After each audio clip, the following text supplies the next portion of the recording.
This is exactly how smart contracts are working. First, let's have a look what is a smart contract anyway.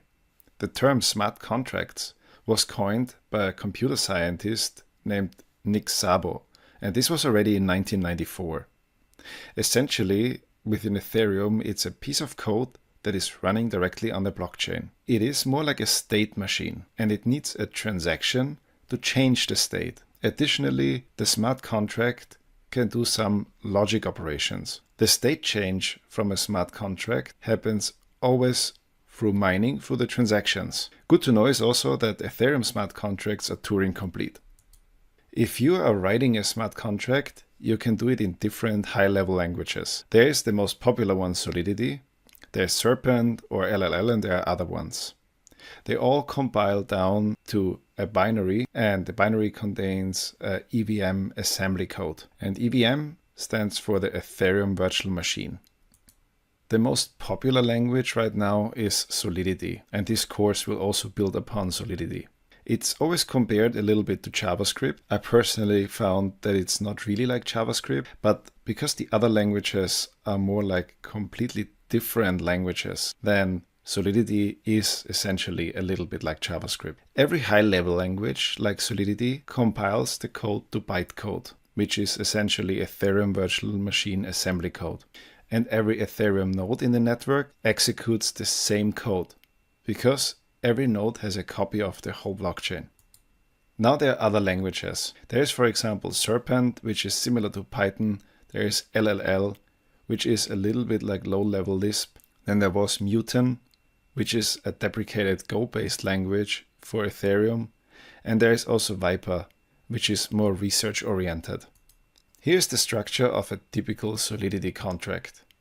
Each contract looks like a class that we know from other languages. It starts with the contract keyword and then a name, and then it has all the functions and all the different other things that a contract can contain. So this is how a contract starts. Then the contract itself can contain functions. It can contain control structures like if, else, and so on. It can contain loops like for, while. It can have different data types. There is the unsigned or signed integers, there's booleans, there's array, structs, mappings, addresses, and many more. Good to know is the current version of Solidity does not support floats. It may come in future versions, but right now floats are not supported. Solidity contracts are inheritable, and there are some special structures like modifiers.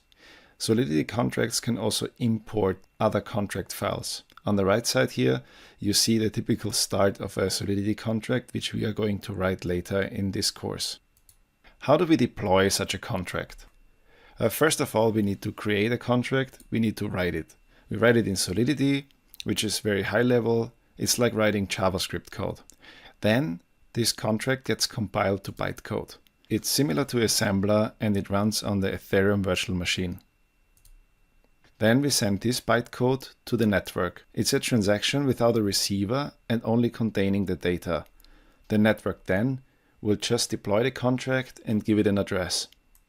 Now, once we have the contract deployed, we want to interact with the contract. I'm always interested how this looks on a low-level basis, even though we don't use it. So here's the explanation how you interact with the contract on a very low-level basis. Of course, if you want to interact with the contract, you need to send a transaction.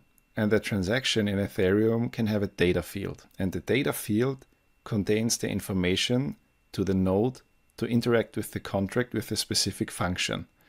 And to get the function name, we have to hash the function with the SHA-3 hash.